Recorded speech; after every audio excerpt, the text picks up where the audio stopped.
Okay guys, so we're going to continue looking at how to revise and how to create mind maps. This is continuing on from the previous video, which was looking at GCSE mind maps, in particular Mozart. We kind of use Mozart as a case study. So this time we're going to be looking at AS music, in particular Beethoven and Bernstein, and we're going to be staying with the Northern Ireland board, the CCEA board. So don't think though that it doesn't apply to other subjects or other boards. As I said before, all the techniques that we're going to be looking at here in this video, you can apply it to any subject, you can apply it to any board.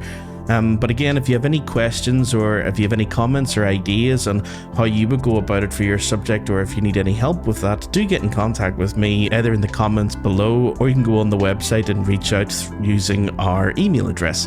So yeah, let's get stuck into today's new handout. Okay guys, so as you can see here, this is actually what we're trying to avoid, but unfortunately this is probably what a lot of students think about when we talk about mind maps.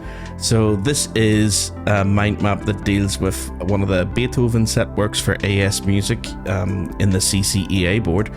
And it's Beethoven's Symphony No. 3, the fourth movement. It's in theme and variations. So if you're not into music, if you're not studying music, that just means there are lots and lots of parts to this piece. And you can see here that it has dozens of little bubbles of information. And even though it is color coded, and if I zoom in, you can actually see as well that it does actually follow a particular direction as well. It's sort of going around clockwise here.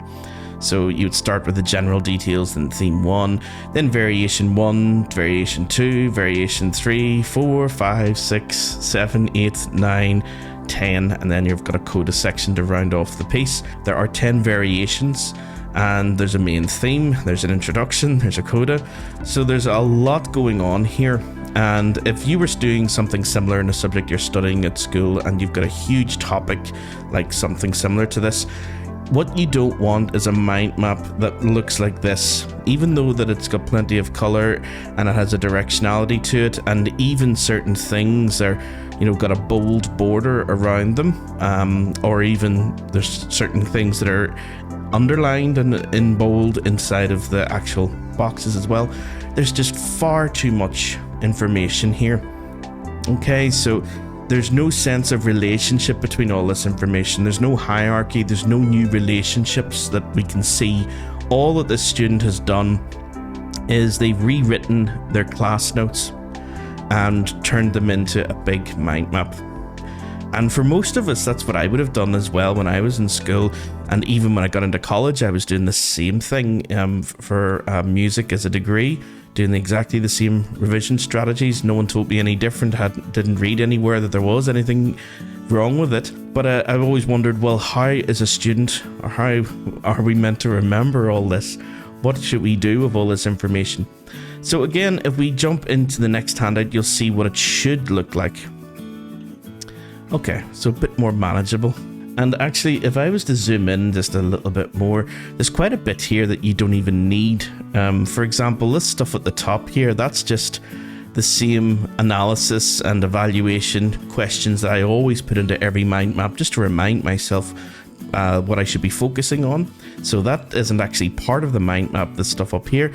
And this stuff down here with the white X through it, or through both, has been summarized down here into something a bit more manageable. So it's really only this stuff in the middle. And as you can see, if I zoom in on that, it's far, far more manageable than what we had before. Yes, I would still try and get out of this habit of bullet points, but at least it's now summarized and similar things have been brought together and new relationships and groups have been established. So it makes far more sense. So comparing just this stuff in the middle to all of this, you know, there isn't any comparison. This would be a nightmare to try and study. So you want to try and get away from doing your mind maps like this. Even though it looks very colorful and very neat, it's not very memorable, and it's not going to be in your long-term memory. You haven't encoded the information well. So what you have put it down on paper very neatly, and you know, you've grouped everything nice and neatly, and it's pleasing to look at, but that doesn't help with your study or your memory for an exam. Whereas this may look a bit messier, but at least it's far more useful. And we're going to walk our way through it again. So, as I said, it is theme and variation. So this is the actual main theme that you would hear in the music. And you can see that I've actually summarized quite a bit of the information for part A of the main theme and part B of the main theme. There's certain little pictures and symbols that I use to sort of summarize information down. So theme A, I can see that I've got a pizza slice next to strings. So for me, that's pizzicato strings. And I've got wind blowing through the trees, or wooden trees, woodwind. So these are my sort of symbols for strings and woodwind. So I don't have to write out all the instruments that are involved. I just put these little pictures in, but you can, do any sort of pictures that you like. If I zoom even further in, I've actually summarized quite a few of the features of the theme for this first section anyway. So I know that it starts off with a pizzicato string. I know that there's going to be octaves between the strings and the woodwinds. I know there's going to be rests so that the woodwinds are off the beats. And this number 1 to 5 is actually quite a bit of a summary itself. Each one of the numbers between 1 and 5 stands for a musical feature. So number 1 is that it's the tonic key. We're in the key of E flat major. Number 2 is that it's made up of 2 4-bar phrases. Well, that's number 2 and number 4 actually taken care of. So 2 4-bar phrases throughout the piece. Number 3 reminds me that it would be based on the Eroica piano variations, this main theme. So this is the 3rd symphony, of course. And as I say, 4 is for the 4-bar phrasing, and 5 reminds me that we're modulating to the dominant at the end of this particular section.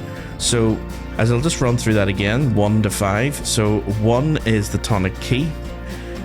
So we're starting off with the key of E flat major. 2 and 4 refer to 2 4-bar phrases. 3 reminds me that it's the 3rd symphony. It's based on the Eroica piano variations. And number 5 lets me know that we're modulating to the dominant key. So there's quite a bit of information in there. Pizzicato strings, which are imitated by the woodwinds, an octave higher, and also off the beat. So that's why I've put a little rest in there. So it may not make a lot of sense to a lot of students who are looking at this for the first time, but really the thing to take away from here is that all the information has been summarized and condensed down into just abbreviations or just tiny little summaries, trying to get away from using words as much as possible in your mind maps. So this is the image that I have in my mind when I'm trying to remember all that information. So if I was to close my eyes and try to recall all of it from memory, I'd be thinking of, okay, it starts off with pizzicato strings. We're in the tonic key of E flat major. It's based on 2 4-bar phrases. It's the 3rd symphony based on the piano variations, the Eroica variations. It modulates to the dominant. It's going to be imitated by the woodwinds, an octave higher off the beat. That's a lot of stuff, and that's just the A section of the first theme. So that's why I wanted to summarize it all down. Okay, so let's click on it just to hear all that information. So it's pizzicato strings that we're listening for. They should be in the tonic key of E flat major. It should be 2 4-bar phrases. It should be based on the piano variations, the Eroica piano variations, I think opus 35, and it modulates to the dominant. Pizzicato strings, E flat major, 2 4-bar phrases, modulates to the dominant. Okay. Then it's answered or imitated by the woodwinds an octave higher off the beat. So woodwinds off the beat, an octave higher. And that's it. Okay, so that's the A section of the main theme. The B section, the second part, I suppose, you can see that we've now got this little cloud blowing air. That is my symbol for just wind instruments. So it's more than just woodwind. Woodwind is specifically trees blowing in the wind. Winds is the clouds. That also refers to brass instruments as well as the woodwind section. So that's the little drawing or image I have in my mind when I'm speaking of that part of the orchestra. Still pizzicato strings. And we have the fortissimo B flats throughout the whole wind section. and then a dramatic sort of silent bar. This is typical of Beethoven, and again, sort of a thing that's going to be quite common throughout the rest of the Romantic period, I suppose. It wasn't that common before Beethoven or Haydn to have just empty bars of silence. So this is going to be a feature that you'll see far more going into the 19th century. And then dramatic change of dynamic level as well, from fortissimo down to piano, and also a pause on that. So let's have a little listen to the second half of the main theme. That's everyone together. And then you heard the pizzicato strings again. So here it is again, just the fortissimo chord, the pause between the fortissimo and the piano, and then back to the pizzicato strings. Fortissimo, pause.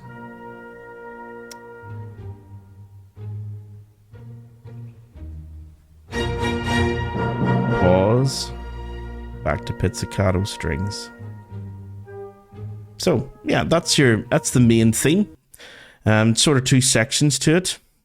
And throughout this set work, it's known as the bassline theme because it's taken from the bassline of the Eroica piano variations, Opus 35. So Beethoven is recycling material that he's already used in other compositions. And you're going to see there's another piece of music that he's borrowed from. So we'll see that later on. Okay, so what is the first thing that I did for this mind map? I was trying to find ways of grouping the information. As always, we're looking to see what information we need to evaluate and what information we need to analyze.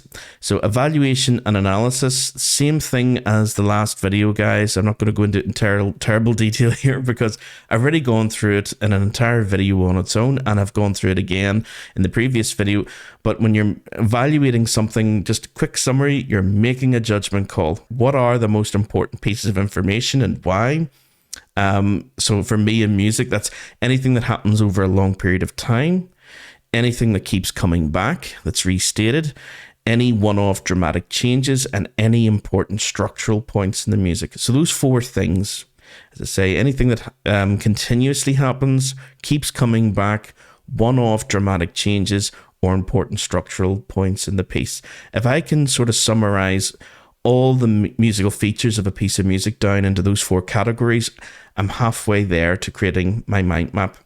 Because what I need to do after I've correlated all that information, brought all that information together, is I would then go through it and analyze it to see what are the similarities, what are the differences, and in particular, what are the new relationships I can find between all those pieces of information. So the similarities and differences between all of them, what's their relationship, how do they influence each other, how do they change throughout a piece? Of course, that's very important. And how are they unique or distinguished in the set work? Do they happen in any other set works, or is this just one unique thing about this particular set work? That would probably be the rarest of all the different things that I'm looking for. But you never know. You might come up with something. You might find something that you don't find in any of your other pieces of music you're studying. And again, you would have your own sort of set of questions depending on the subject you're studying.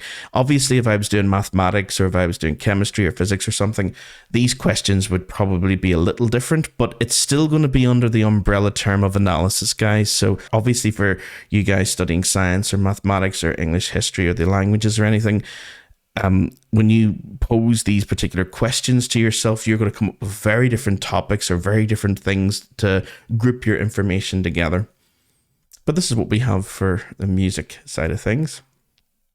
So once I did that, once I looked at all the information and tried to bring it all together, analyze it and look for similarities and differences and new relationships, I came up with originally 1, 2, 3, 4, 5, 6, 7 main categories: counterpoint, rhythm, tempo, chords, tonal structure, fugato, which is in the style of a fugue, and contradance, which is the other melody. Okay, so those are the sort of 7 things, and over time I sort of took away 2 of them and boiled them down into one thing down here, which we'll look at later. So, and you can also see that I've got particular things that are grouped together, you know, with a sort of a bubble, and other information or other groups that are grouped together with a dotted line there, with a, sort of a big super group, and also arrows sometimes pointing from one thing to another. Okay, so counterpoint is our first sort of category, polyphonic texture, where you have two or more melodies at the same time. So our first variation is going to have the main bassline theme, which is going to be played by the second violins, and it's also going to have this sort of counterpoint, like another melody happening at the same time, and that's going to be played by cellos and first violins. And the thing to watch out for here as well is this little sort of rest, 3 quavers, and an appoggiatura at the end. So if I bring up my piano, you might be able to hear, hopefully be able to hear the little counterpoint, the extra melody that's added in here. And it should begin on the E flat. And then that's actually in the cello part. And then in the first violins, it's up here.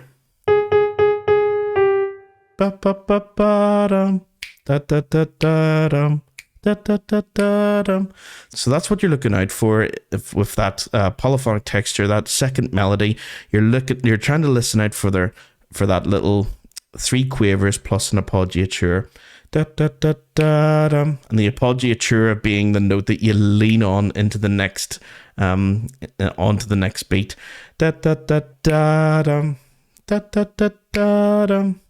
So it almost sounds like a suspension. And can you hear the main theme underneath? So you still have the da da dum dum da da dum da da da da da dum. So that's still played in the second violins, the main bass line theme. So that would be our first variation, at least the first half of it. I haven't bothered putting in the audio to all the second halves for all of these variations, because really, if you're going that far, you might as well be listening to the whole set work. I've only put in the first half of each of these variations just to help my students it helps trigger the memory of, okay, what does that variation sound like? The second variation, again, we have the main bassline theme, which actually goes to the first violins this time. It was the second violins that did it for the first variation, and it's the first violins that do it for the second variation. So the second variation counterpoint melody we're looking out for is made up of these triplets, and it becomes inverted. So the viola continues to go down, and the second violin is an inversion of it. It goes upwards. So yeah, there's sort of 2 things here happening at the same time then to this particular variation. And again, try and listen out for the dum, dum, dum, dum. You'll always have that in the background.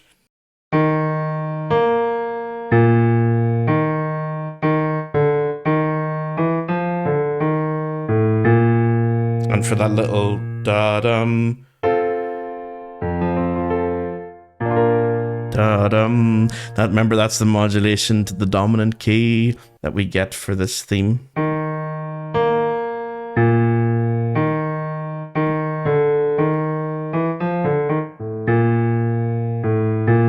That little A natural in the key of E flat and A natural should signal that you're going to the dominant key of B flat. Da-dum.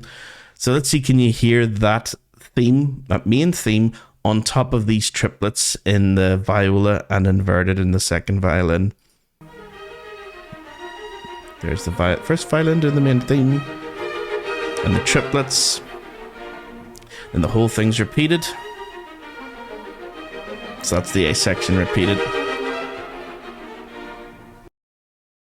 And the B section is da-da-dum, da-da-dum, da-da-dum, bum-bum, ba-da-dum, da-da-dum, da-da-dum. So there's a wee bit more, obviously, to each one of these, but I'm just getting the main things down for each of these counterpoint ideas. That's the sort of main focus of this section here. The third variation is the next one that has this sort of counterpoint idea to watch out for, and it's going to be in the strings, this time the cellos and double basses. Okay, so the cellos and double basses are doing this sort of fast scalic semiquavers, based actually, if we zoom even further, on the fourth variation of those Eroica piano variations, opus 35. So again, this is sort of based on another little idea of Beethoven's. So this will be probably the hardest one to hear. So see, can you really look out for the bass line? Try to ignore the main theme going on throughout the rest of the orchestra. It's the bass line that we're aiming for here. The cellos and double basses doing these fast semiquaver runs. Okay, that's the main theme, contradance theme in the oboe. Here we go. Right now.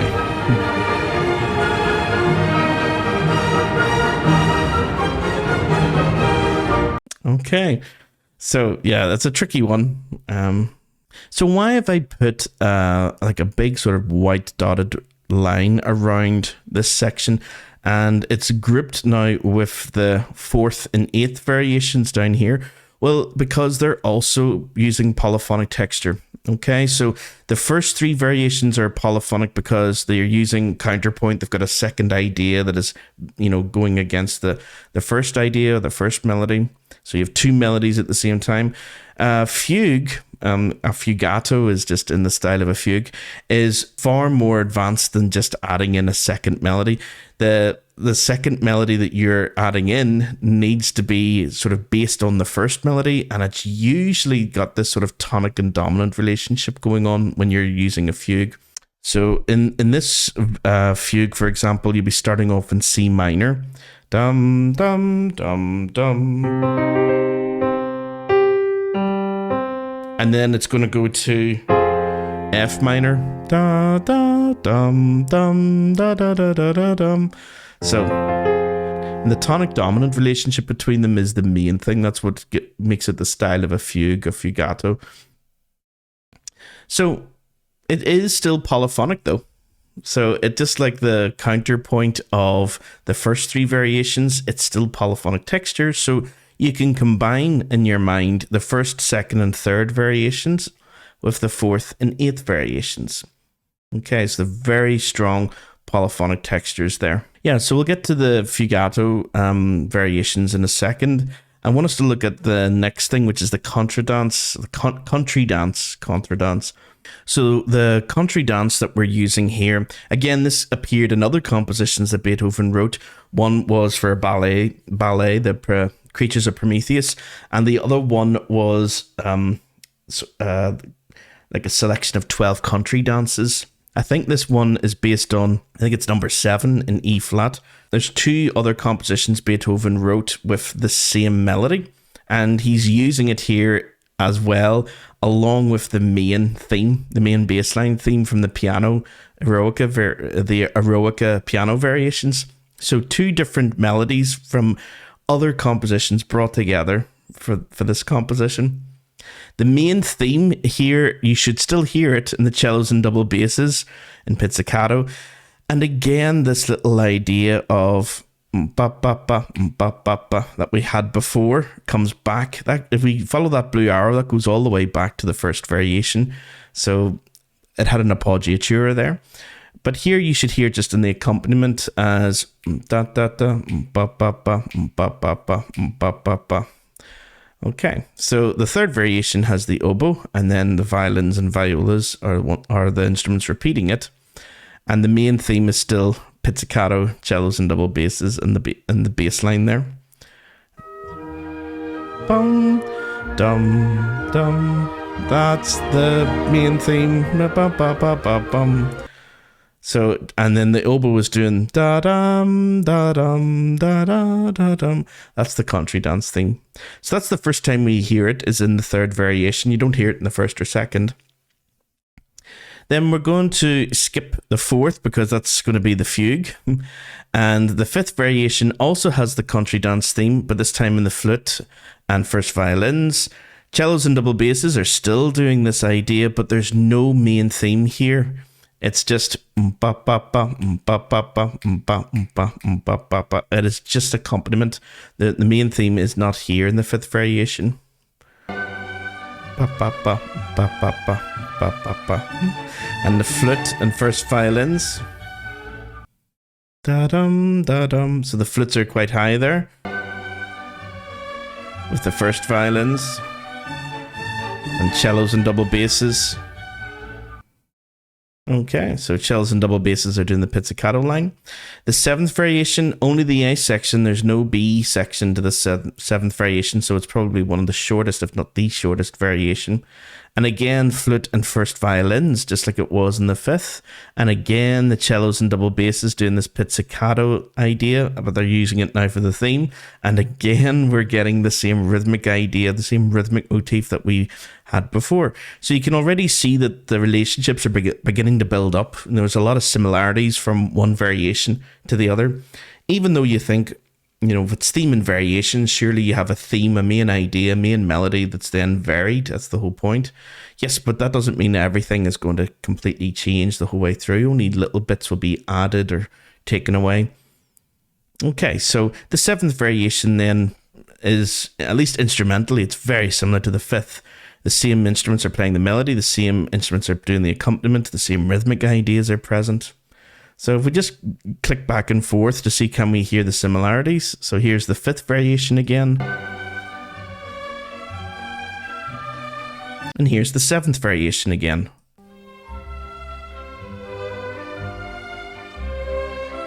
Okay, it's just different keys. We'll get to the keys later. The ninth and 10th variations, they're completely based on the country dance theme, and I've actually dealt with them over here under tempo. So yeah, country dance melody played by winds at first. So the 9th and 10th variations, we'll get round to them. Even though they're using the country dance theme, I probably didn't need to write them out here, but I just wanted to make sure that I didn't forget that the country dance or the contra dance theme is in the 3rd, 5th, 7th, 9th and 10th variations. And it actually appears in the coda as well at the end of the piece, where you hear it in bassoons and horns, a little fragmentation of it. So yeah, probably the first time those instruments are really brought out for the melody here.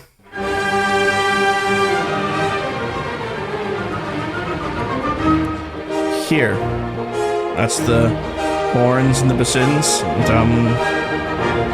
So that da-da-da-dum, da-da-da-dum. It's only a fragment of it. It's not the whole country dance theme. It's just a little fragment of it. Okay, moving on to fugato. So again, onto this white dotted line, the sort of polyphonic connection that it has with the first three variations. So in the style of a fugue. And yes, it has the ba-ba-ba, da-dum. So it has that appoggiature as well. So again, another link to the first variation. One's in a minor key, C minor, and the other one is in E flat major for the 8th variation.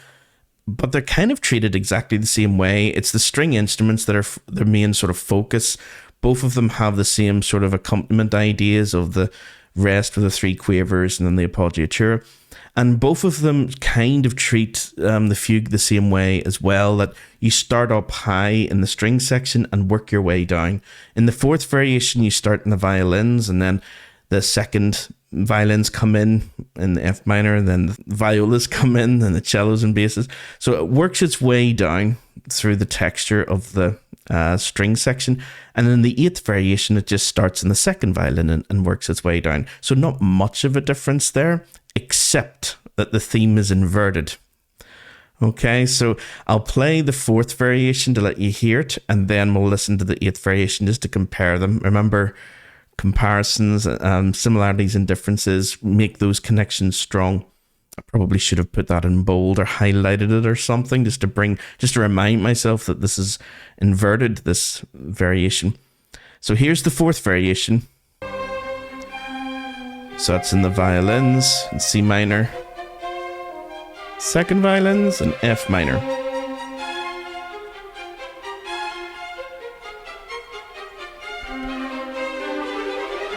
Violas, back to C minor. Cellos and double basses, back to F minor. So it was...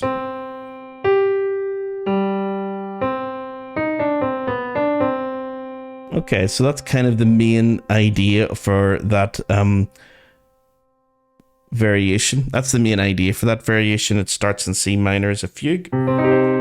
So C, G. Oh, actually, sorry, I better bring out the piano so you can actually see it.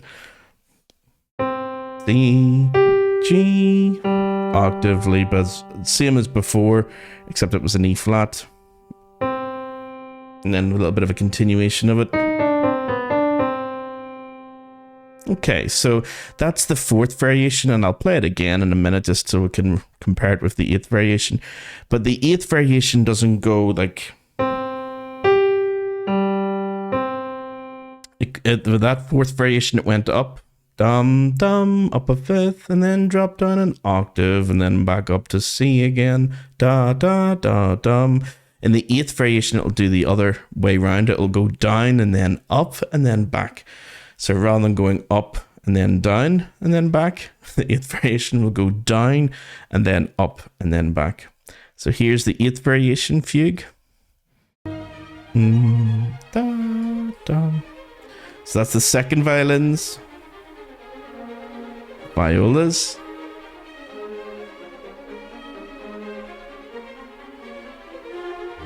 cellos and double basses. And a wee bit of the country dance theme in there, you know, the da da da dum da da da da da dum. So a syncopated country dance theme comes back in there, and the flutes and then the horns. Now.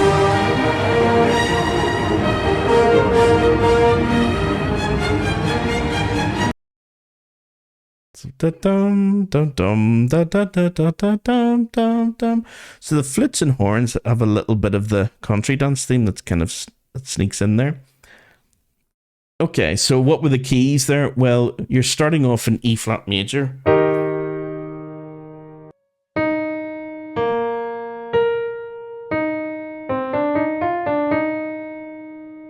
Okay, so what's the difference between that and the fourth variation?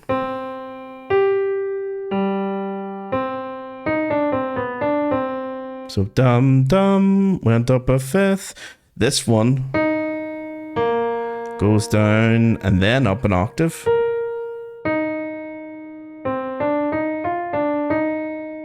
And here's the fourth one again.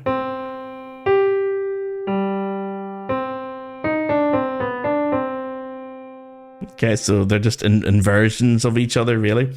Also, I would say the eighth variation has a little bit more interest in it, in that you do have some little syncopated ideas in the flutes and horns there as well. That's new. That was not in the fourth variation. We didn't hear it there. Okay, so that is the fugato and the counterpoint sections done.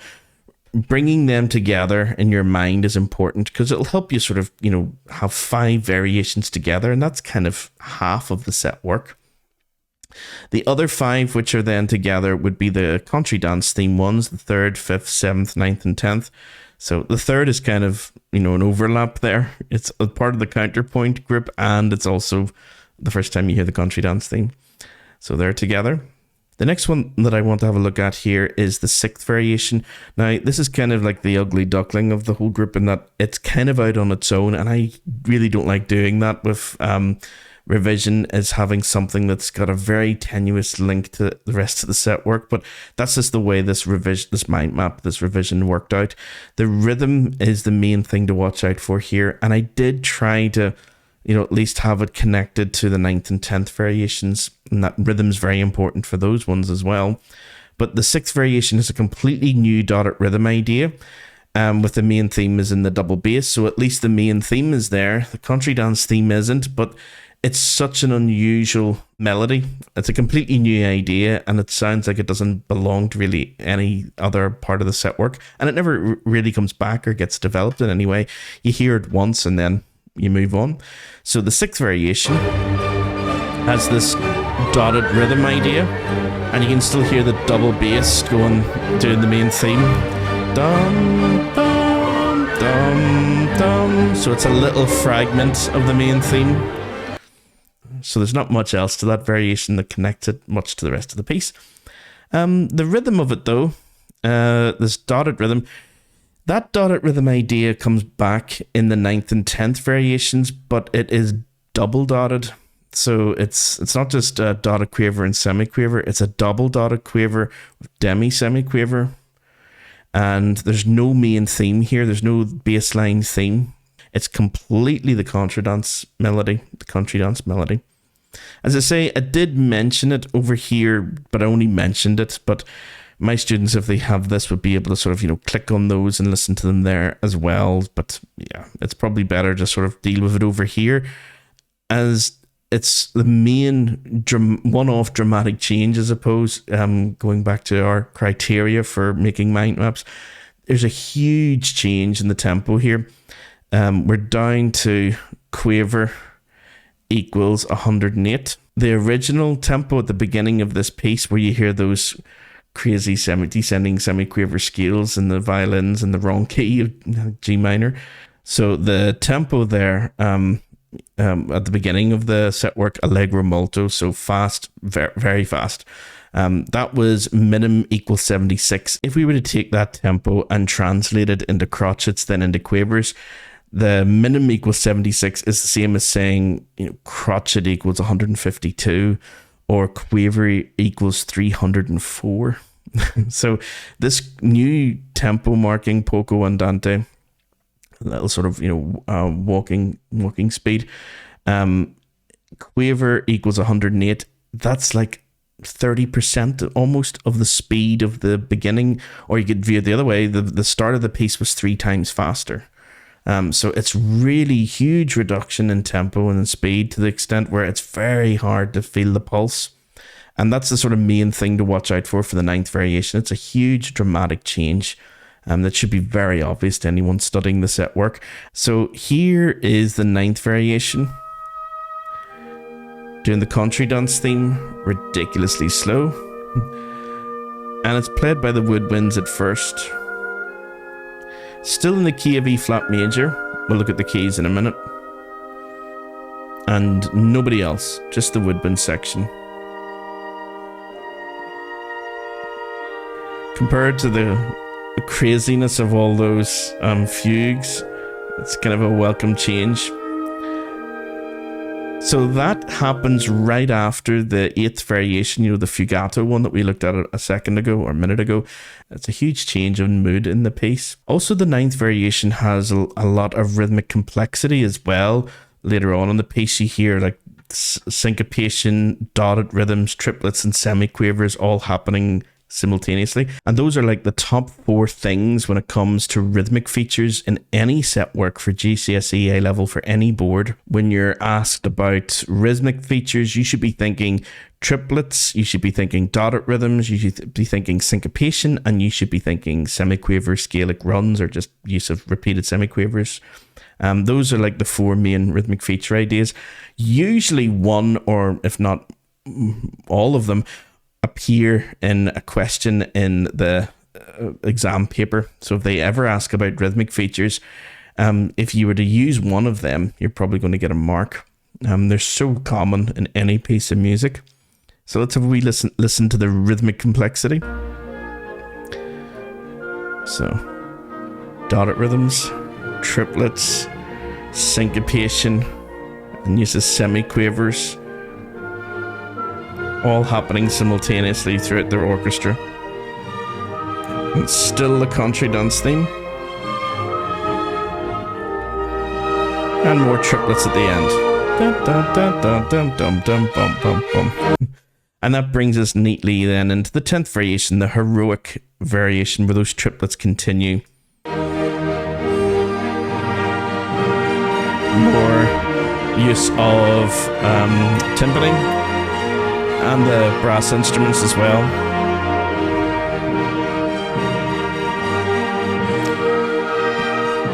Mostly triplets are the main rhythmic feature here. And that's the end of the X section of the 10th variation.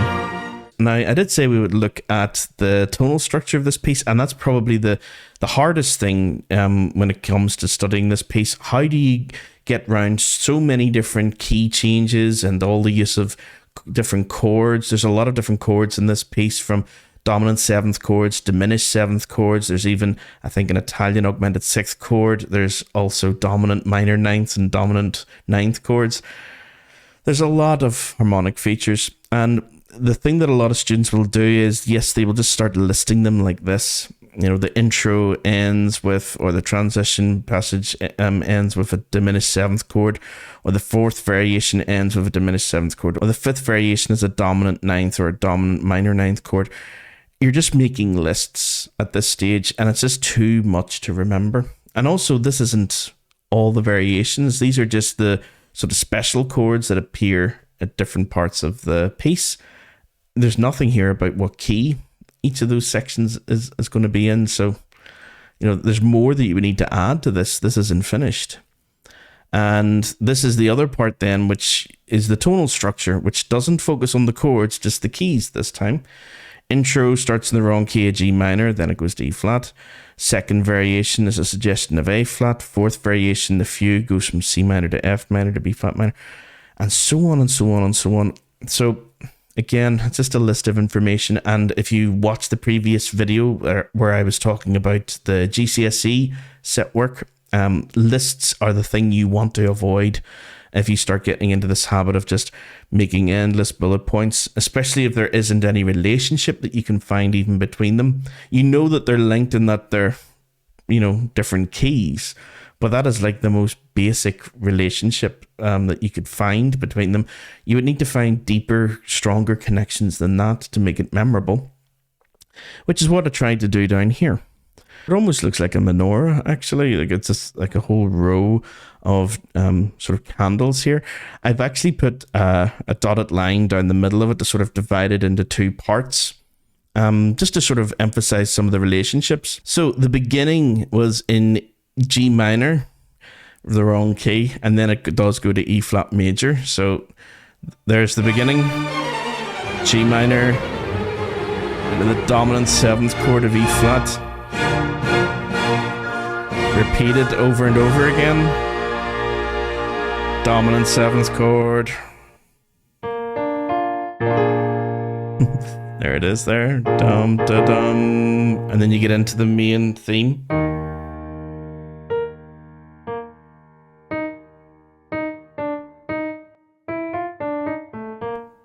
Okay. So you can see here I've written first, second, third variation. All of them are in E flat. So the first three variations after the intro are in the same key of E flat. And that has kind of a mirror image over here with the last three variations, 8, 9, and 10, also in E flat. Also, the coda begins in the wrong key of G minor and goes to E flat. So again, there's another connection between those two. If we just hear the ending. Into G minor, into E flat. That's your coda. So it's kind of like a wee fragmentation of the country dance theme in the brass section. It just repeats over and over again. Da da da dum da da da dum. That's your coda section. But anyway, we're only looking at keys here. We're not looking at the variations themselves, just what key they're in. So yeah, there's a connection there. There's also, if we go into the end of the third variation, actually before we do, the second variation does have a little sort of detour into A flat major, a brief, very brief detour into A flat major, and it doesn't really happen in the middle variation over here. In fact, it's the outer variations over here that briefly go into A flat major. Okay, so A flat in the 8th variation appears, and A flat also appears in the 10th variation. But all three of them, the main key is the E flat major for those three variations. When you get to the end of it, you have these very strong diminished seventh chords. So you can almost see that between these sections, some interesting harmonic idea can occur. So the first time it was the dominant seventh to get us into that first variation. So the B flat, D, and F and A flat. That's your dominant seventh chord. Okay, the diminished seventh chords then that connect the third variation to the fourth variation. There they are, that's one. There's a second one. There's a couple of more in there as well. So yeah, there's a diminished seventh chord. Let's see what it is. Let's see if we can go find it if I bring up the score here. Between the third and the fourth variation. Oh, am I in the wrong place? Let's go back. Yeah, these are the videos that I made for my students so they can, you know, go through the score quite quickly. you don't actually hear it being performed. That little section again, this little transitional passage with the diminished 7th chord. Okay, what chord are we playing there? Well, we've got a G, we've got a D flat, lovely, we've got an E natural, and we've got the B flat up there. Ba, ba, ba, ba, ba, ba, ba. Da, da, da, da, da, da, da. And then where do we go? Sort of an F minor chord. So it's almost like we have E, G, B flat, D flat. Like the sort of diminished 7th chord in the key of F minor there. Diminished 7th chord with the 7th. So fully diminished 7th chord. And the way you know that, if you guys are ever wondering, well, what's the difference between a fully diminished and a half diminished, is that it's the actual 7th, the diminished 7th between E and D flat there. Or you could just think of it as stacks of minor thirds. E to G is a minor third, G to B flat is a minor third, B flat to D flat is a minor third. So that's another way of thinking of fully diminished 7th chords, is just stacked minor thirds on top of each other. I kind of like thinking of it though as minor third, diminished 5th, and diminished 7th, because that's why it's called a diminished chord, because it has those diminished intervals inside it. Whereas if you get a half diminished, you've only got one diminished 5th interval between the E and B flat, a minor third between E and G, and a minor 7th between the E and D this time. So half diminished, because there's 2 minor intervals versus 1 diminished interval. And fully diminished, because it's the other way around. There's 2 diminished intervals versus 1 minor interval. And that's going to F minor. So let's see, can you guys hear that again if I just go back a wee bit? There's your diminished 7th. Here it is again. Da, da, dum. Okay, we're going to get too sidetracked into the theory. Sorry guys, if you're ever interested in the theory side of things, if you want me to make any videos like in what's in an augmented 6th chord, what's a diminished 7th chord, how do you hear modulation, just leave comments for me and I'll get around to making those for you. That's no problem. Okay, diminished 7th chords then get us into this F minor. Now this 4th variation is in the key of C minor and the 7th variation is in the key of C. So it is kind of linked. At least it has the same tonic. Different tonality, I suppose, but one's major, one's minor. So yeah, F minor to B flat minor, yeah, it's kind of, I suppose, a 5th relationship there. And the A flat to D, it's kind of a 5th relationship there, but obviously it's not, proper circle of 5ths or anything. Whereas in the 7th variation, yes, there is a circle of 5ths. And anytime I come across that in music, I always put just 5 a wee circle in it. And remember that's going to be a circle of 5ths that gets us down into E flat.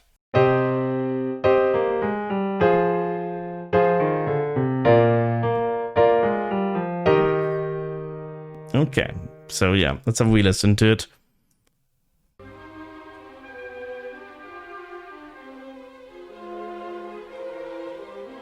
The F minor.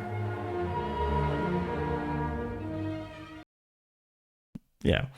So dum da dum dum dum da dum dum dum da dum da da da da dum da da da da da dum. That's the start of the fugue that we heard earlier.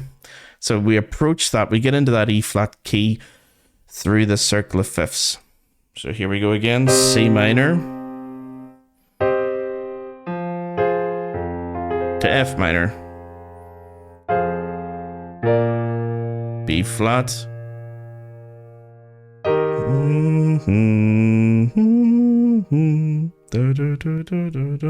so yeah, circle of 5ths. So it's not exactly the same as the 4th variation, where there was just a it's almost like a tonic dominant relationship, but not quite. The roots of these chords are a fifth apart, so that's how I remember them anyway. Any way to remember them at all, even if it's a little bit strained, even if there's like only a tiny connection, if it's enough to jog the memory, then yes, use it. The fifth variation, very easy to remember the harmonic feature for this one. So we're in the key of D, and we've got dominant ninths and dominant minor ninth chords. So again, let's bring up the fifth variation here, just so we can see those chords. Yeah, so here, for example, the dominant minor ninth. In the key of A, in the key of D, we should go up a dominant first. Okay, make it a dominant chord.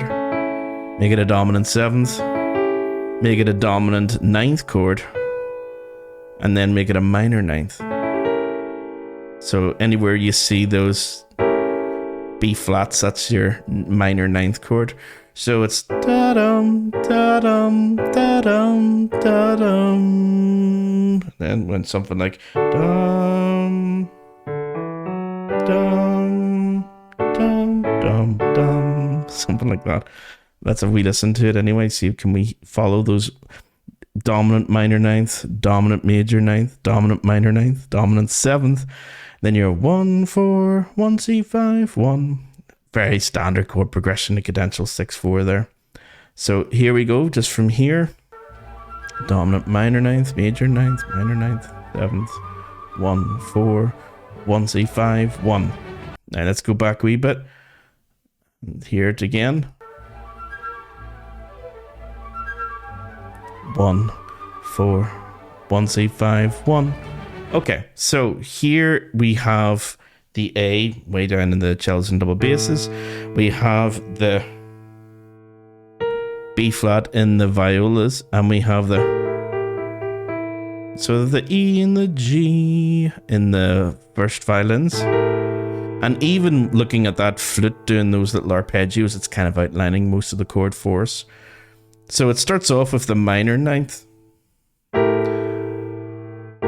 Da-da. Da-dum, da-dum, da-dum, da-dum. So that's what I'm looking out for when I'm trying to hear it. Can I hear the second violin and the violas doing those B flats, and then those B flats become B naturals? Da-dum, da-dum.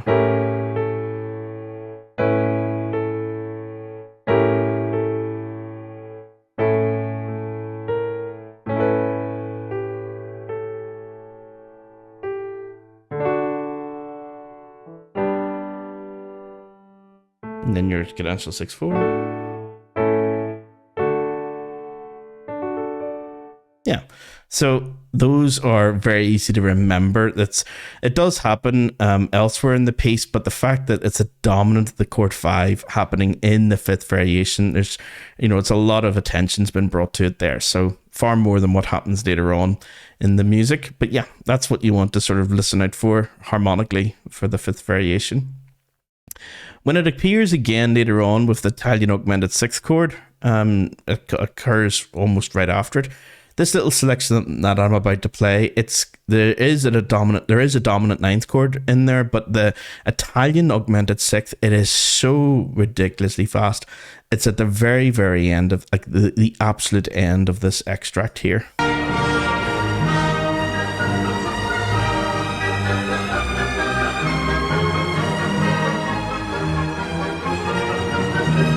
Probably may never have even heard it there, but I'm just going to show you where it is in the score, just so we can spot it and sort of analyze it a wee smidgen.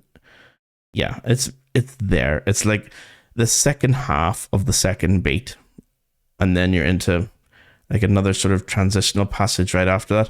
So you have the Italian augmented sixth chord right here. So C flat, E flat, and A. So remember that we're in the key. This is the eighth variation, that we're in the key of towards the end of the eighth variation, after you've had all the fugue material. We're in the key of E flat. Now, when you're trying to find an augmented sixth chord, the first thing you should try and do, obviously once you know what key you're in, is go up a sixth. And and you're going to hit C. Now what you have to do is lower that so that it becomes a minor sixth, so it's actually C flat, and then make that into a major chord.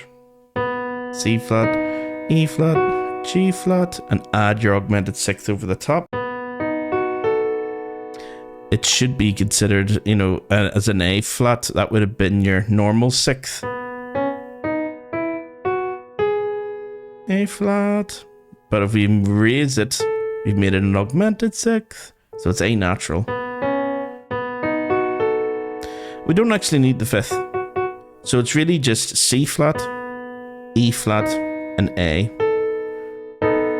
And that always wants to go to the dominant chord. So it sort of resolves in contrary motion to the B flat. If it didn't, it sounds like a dominant seventh.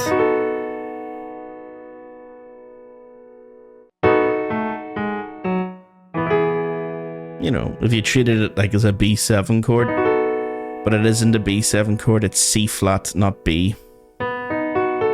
So that means it wants to go outwards. So the flat wants to resolve down, and the raised note, the A natural, wants to resolve up. So anytime you raise a note, it wants to continue upwards. Anytime you lower a note, it wants to continue down. So sharps want to go up, flats want to go down. And you end up then with this chord 5 that usually comes after it, which in the key of E flat major is where we want to go.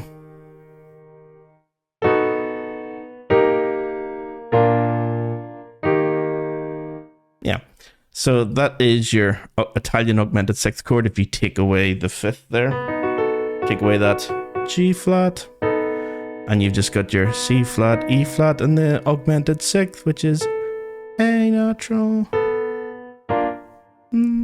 Again, another diminished seventh chord makes its appearance quite a lot actually in the ninth variation. It's quite slow. So here it comes. There. Lovely clarinet scale. And here it comes again. There. And an oboe.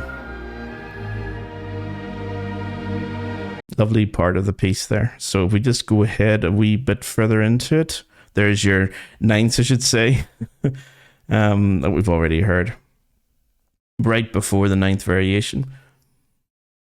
So it's actually just over the page here. So two different diminished seventh chords. Da, dum, dum, da,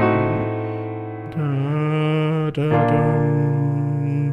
So it's almost like the leading note chord of the key of B flat. Secondary function, almost like a secondary leading note chord. So if I play that again, just to let you hear it. And then when you have that dum,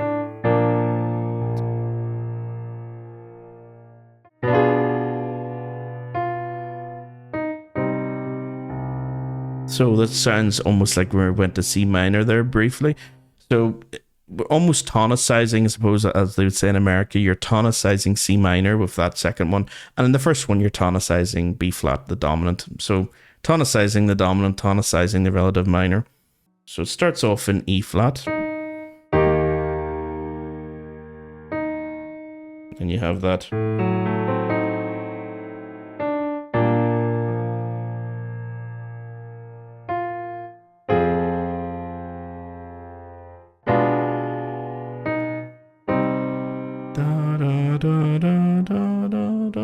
Then you're back into your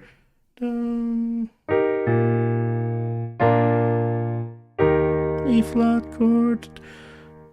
Okay, so here it is again, just to play it for you. Scale in the clarinet. Again, diminished seventh chord, another little scale in the oboe. Yeah, so really, really nice part of the piece there. Look out for those diminished seventh chords in that ninth variation. After the 10th variation, before you get to the coda, there's a whole string of them. You've just had a huge dramatic section, and you're going into another dramatic section with that G minor descending semiquaver scales again. Da da da da da da da da da. That you hear at the end there. So this is building up the tension here quite a lot. You have loads of diminished seventh chords at the end. Harmonic uncertainty provided by diminished chords. Yeah, so F sharp, A, C, and E flat, B, D, F, and A flat, C, flat, G, well, A flat, C, E flat, and F sharp. Yeah, there's loads of like different ones going on here. Let's have a listen to it in the file.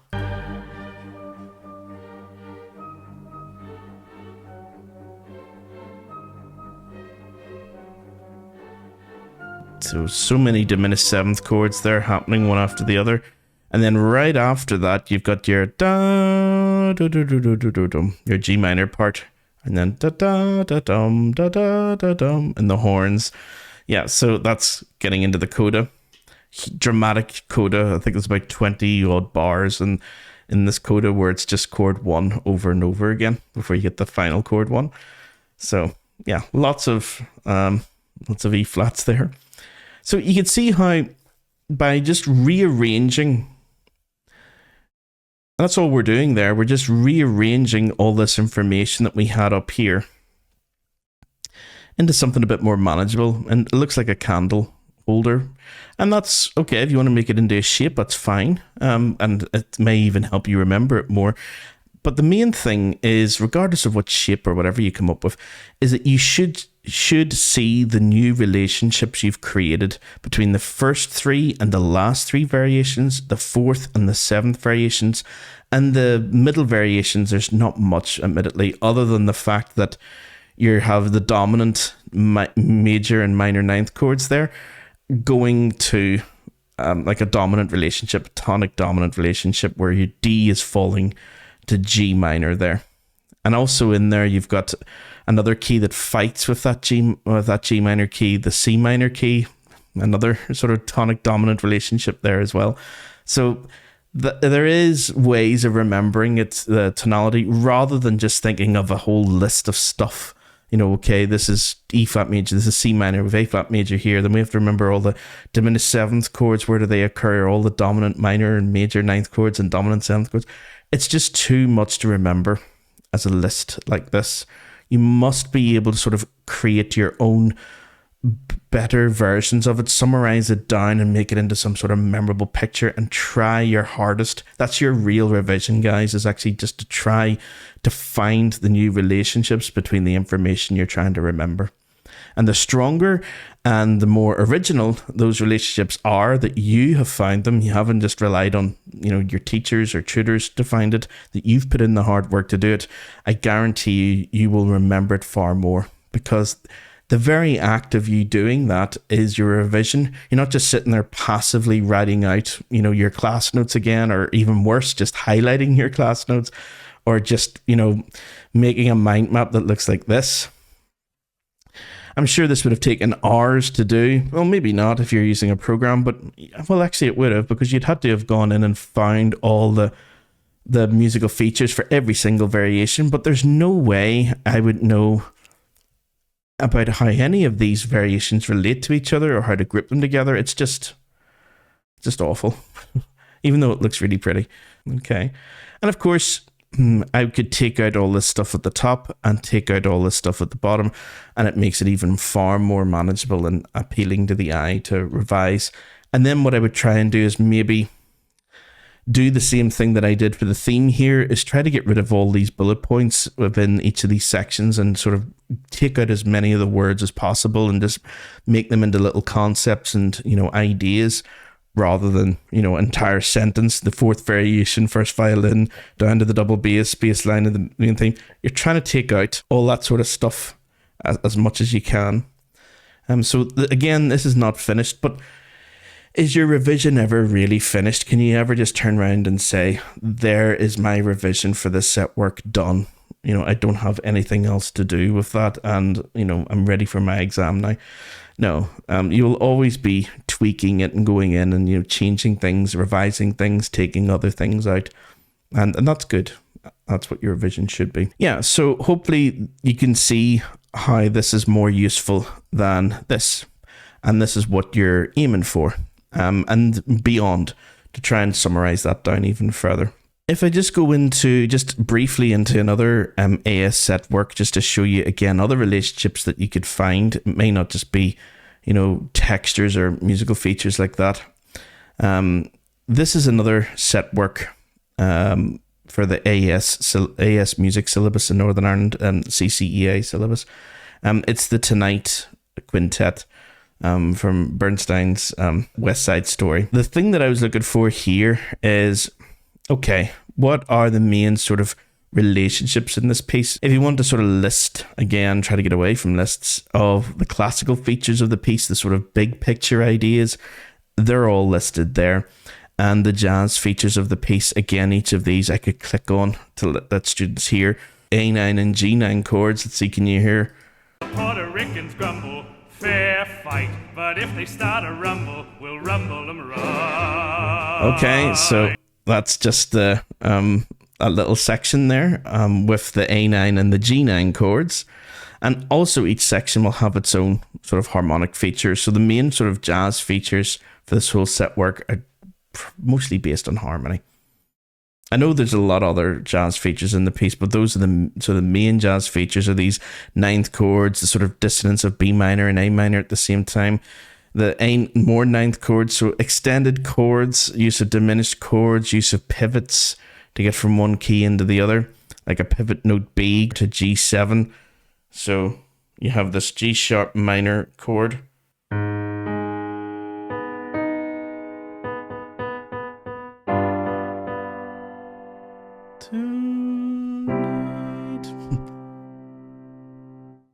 And that's on the word star.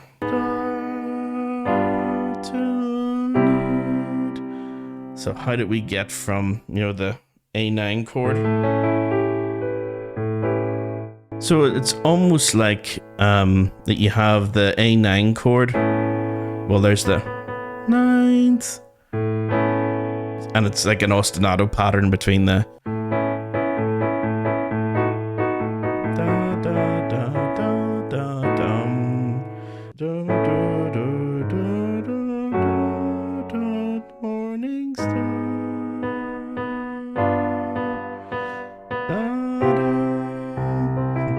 that's how we get into C major at that point, is we have this sort of pivot note used. The word star. And then it becomes part of the G7 chord, dominant seventh. That brings you to C. Sorry, my singing's crap, guys, but it's just to give you an idea of what we're doing.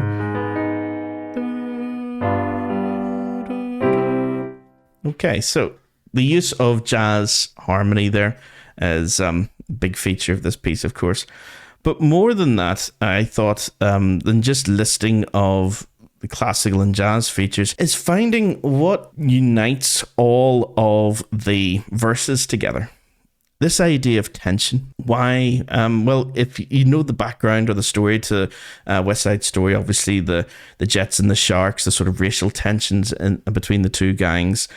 So this is their sort of main melody, their main ideas here. It's all about the tension of sort of meeting up that night for a fight. It's sort of building up, ratcheting up the tension in the musical. How is that done? Well, there's 6 ideas here, and although I said get away from lists, unless there's a reason for it, unless you can use it almost like a table, comparing it to something else. So the verses where you have all the tension and the tonight theme, the love theme between Tony and Mary, are almost polar opposites of each other. The tonal uncertainty, the ambiguity, is created by whole tone accompaniment and the semi-quaver idea, you know, the da-da-dum. I'll just play it for you to let you hear it. Da-da-dum. Okay, so that's just a little sort of snippet at the beginning of the musical, that semi-quaver idea. Muted horns and trumpets and snare drum and all sorts of other things are going on there. And you've got the 3-beat ostinato in the bass instruments. G sharp's never resolved. It's almost like it's a whole tone. It's based on the whole tone scale that you could have. just whole tones from one note to the next. And it never goes up to that. So that tension is, you have a 3-beat ostinato against the time signatures as well, which are always alternating 4/4 to 2/4, 4/4 to 2/4. Every bar is 4/4, 2/4, 4/4, 2/4. There's actually a 3/8 in there as well later on in the piece. So having the ostinato sort of going against the time signature and also the whole tone scale being employed there as well. And it actually starts with falling fourths. So it's the Jets are gonna have their day. Here. Da da da da da da da dum da da da dum. Having that little semi-quiver idea. Ba ba bum is in there. Clarinets, horns, violins play the melody, includes semitones. So they're da da da da da da dum. That semitone idea. Da da dum. When you compare that to tonight, all 6 of those ideas. Tonal uncertainty, tonal stability. So you've got the tonight, da da da da da dum. So it's a far more stable key there, or an A major. And even the melody, away from whole tones, where the melody's just pentatonic.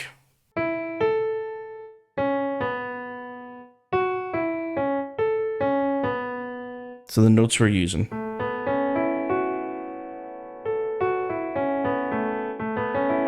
1, 2, 3, 4, 5. 1, 2, 3, 4, 5. 5 notes in the scale.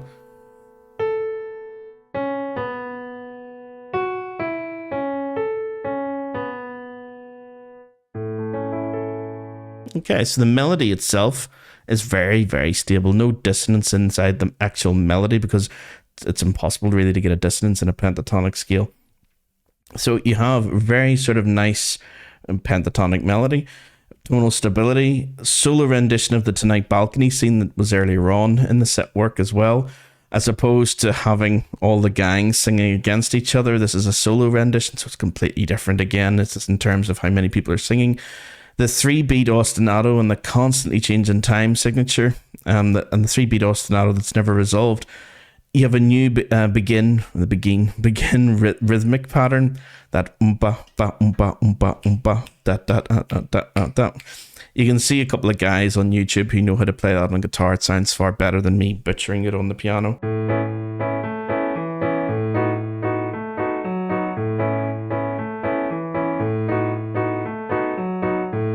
Something like that. Umpa ba umpa umpa umpa.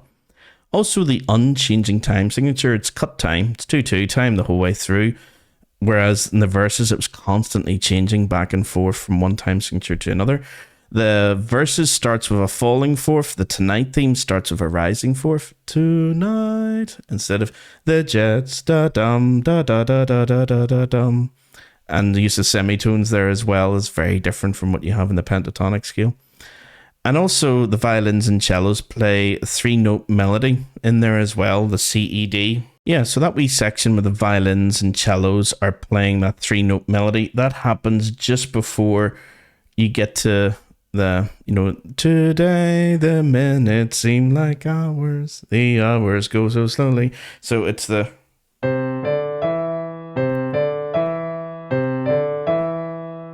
I think the lyrics, if I just look that up just to see. And for us, stars will stop where they are. And then you're into today, the minutes seem like hours.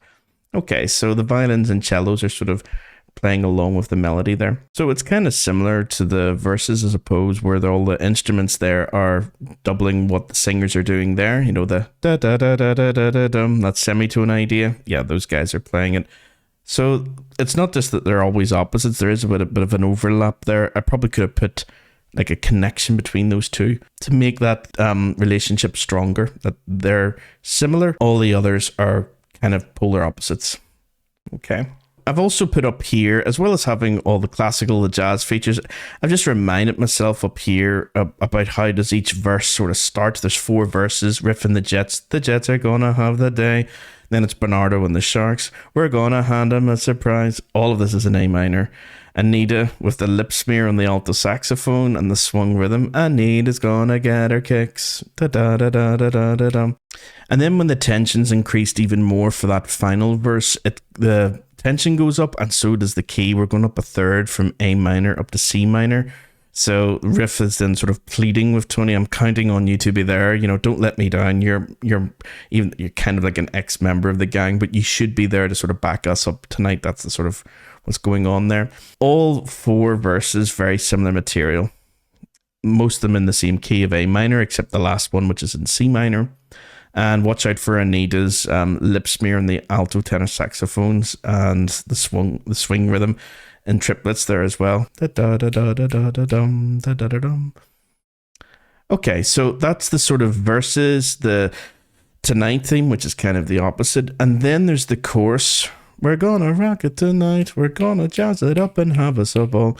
There's kind of half of it, which is, well, some of it is based on features from the verses, and a lot of it is based on features from the tonight theme.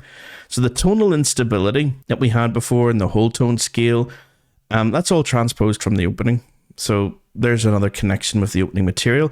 The semi-quaver motif is still in there as well. So again, that's kind of based on the opening. But the ostinato pattern and a new rhythmic pattern that's in there, that's kind of, even though it's new, it's based on the sort of back and forth that you had in tonight. You know, that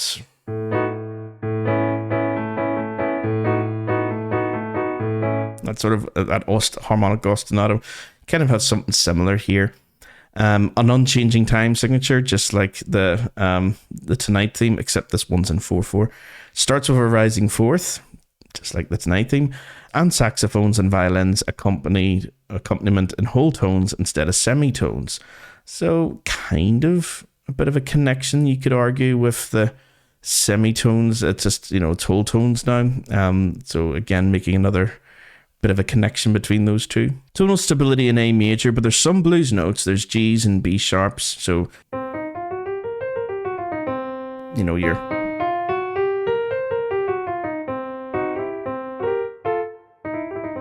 you're so you're flattening some notes and introducing some sharps as well that want to resolve upwards, and other flats that want to resolve downwards. So depending on which notes you're introducing, you'll have different pulls in different directions as well. So some flattened notes in there to sort of keep the blues scale going. We're gonna rock it tonight. We're gonna jazz it up and have us a ball. So here is what they're actually singing. If I do go through it a bit slowly. So there's your G natural at the start there. And again. That's a lovely wee phrase there. Da da dum. So the B sharp resolving up to C sharp and then down to B natural. Da da da dum. So yeah, tonal stability that we're in the key of A major. Definitely we're in the key of A major. But still the melody will throw you some, blues notes that will sound a wee bit chromatic in places and may sound a bit unusual, but to a blues musician, that's definitely A major for that section, the chorus section. We're gonna rock it tonight. So yeah, this is the way I've kind of done the revision then for this particular set work, is that I just wanted to find the relationship, because it's strophic, because it's verse and chorus. Are all the verses the same, or are there any differences, and what's different when the verses come back? What is the relationship between the verses and the chorus? Are there any similarities, or is it completely different? Well, there actually are more things that unite the chorus with the verses than divides it. And then introduce the tonight theme, the sort of the other theme that's part of this set work, and compare and contrast all the features for the tonight theme with features from the verses. And if you do that with all of your set work, guys, if you try to find like a connection or a relationship between things, you'll find a new way of looking at the set work. Like, this is not reflective at all of the, stuff that goes into the analysis of the set work. You know, so all this stuff here, which goes page after page, I mean, look at all this stuff. Try to revise that, you know, just one bar at a time. It's going to be near impossible, or at least it's going to take you a very, very long time, probably far more time than you can have, you know, if you're studying 12 set works, like many of you guys during the Northern Ireland board are, you know, for AS. You wouldn't be able to do that for all 12 set works, so you can't just sit down with the score open and just start, you know, putting all this stuff into a mind map and then hoping it sinks in. You've got to look at this stuff and think, right, if I write out the stuff, just let's take the verses, write out the stuff for the verses. How are all the verses similar or different? They're all identical except for one or two things about key, you know, the last verses in C minor and the saxophone lip smear. But other than that, they're the same. Okay, well, now that we have that relationship, what other relationships can we find with the verses? Well, the Tonight theme is almost the complete opposite in every way. So in terms of key, in terms of rhythm, in terms of number of singers being used, in terms of time signature, stability even, there's so many differences there. Pentatonic scales versus whole tone scales, you know, it goes on, the list goes on. And the more that you can find these new connections, these new relationships, even if they're opposites to each other, that's still a relationship that you need to sort of, you know, make notes on.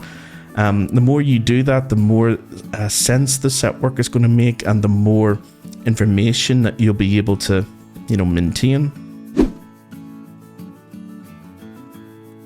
Okay guys, so again, hopefully that helps. So the main thing that take away from this video is more or less the same as the other video, but just to re-emphasize it, don't just rewrite your class notes, and certainly just don't list all the musical features or whatever subject you're studying. Don't just list a whole load of bullet points of things that you need to remember. You need to, first of all, make sure that the information that you have is important enough to be included into a mind map or to be included in your revision notes. Are you sure that there's no better way that you could have written it or summarized it? Once you have that, that's only the start. That's your evaluation, okay? And then you need to analyze those pieces of information, compare and contrast. What are the similarities? What are the differences? And then start to bring it together with other similar pieces of information. But the most important thing for when you're doing a mind map or any revision for any subject at any level, finding the new relationships between the information that you're writing down. That's what revision should mean. You're finding a new way of looking at it. Revision, okay? So don't just start highlighting notes. Don't just keep summarizing your notes over and over again. You need to find a new way of grouping the information and talking about the information and thinking about the information, like we did tonight with the Beethoven. So I don't have it in front of me. I'm trying to remember all the keys, the main keys for all 10 variations, and how does it start, how does it end? Well, I remember just from the candle image in my mind, I'm thinking of the picture of the candle image. I know that the introduction and the end, the coda, both start in the wrong key of G minor, but the main key is E flat major. I know that the first 1, 2, 3 variations are in E flat major, with the middle one making a wee detour to A flat. I know that the last 3 variations are in E flat major, with the 8th and the 10th variations making a wee detour to A flat. I know that my 4th variation's in C minor, and I know that my 5th variation is going to be in D major, and it's going to go into G minor in the 6th variation. My 7th variation is going to be C major, and so that's the 7th variation. The 8th, 9th and 10th, as I've already said, is in E flat. There's also other little keys and chords to remember there, like the circle of fifths, the dominant major and minor 9th chords in the 5th variation, the use of the Italian augmented 6th chord at the end of the the end of the 8th variation. So all of these things I can remember just because I've organized the information differently as a candle holder. So you're always looking to find a new way to organize the information to make it more memorable, and the best way to do that is just to find new connections. I would not have known that the first 3 variations and the last 3 variations were all in the same key unless I had written them all down first as bullet points and then looked at that thinking it's probably a better way I could organize this and look to see, well, what all variations are in the same key. Well, 1, 2 and 3 are. 4 isn't. It's going into the key of C minor, so the pattern stops. And then look to see, well, where's the other variations? When does E flat come back? Or, you know, are there any other groups of E flat major variations? And the last three are. So I thought, okay, well, the last three are and the first three are, so I just put them together and I started to find, oh, there's more relationships between the other variations as well. And it just worked out that way. But it won't always be as straightforward as that. You've got to, every time you're trying to find new information or new relationships between the information that you're studying, it could be extremely different. Like we did with the Bernstein one, where we were then looking at the verses. The verses are almost the complete opposite in terms of musical features to the main Tonight theme. And then the chorus section is kind of a mishmash of the Tonight theme features and the verse features sort of brought together. So that's another sort of new way of looking at it, rather than just going through it bar by bar by bar. And again, we summarized all the verses down into basically the same 6 musical features. So yeah, hopefully that's proven somewhat useful. I'm going to have one more video, guys, and then that's kind of the end of this series of videos.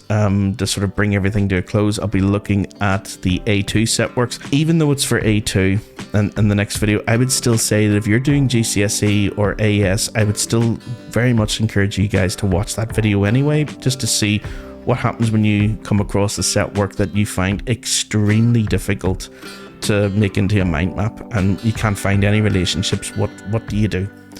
Okay, so hopefully that helps, guys, and as usual, if you like what you're hearing, do click the like and subscribe button and hit the bell icon as well, and let me know in the comments below or send me an email if there's any particular topics you want me to cover, whether it's musical history or it's music theory or anything at all for your board.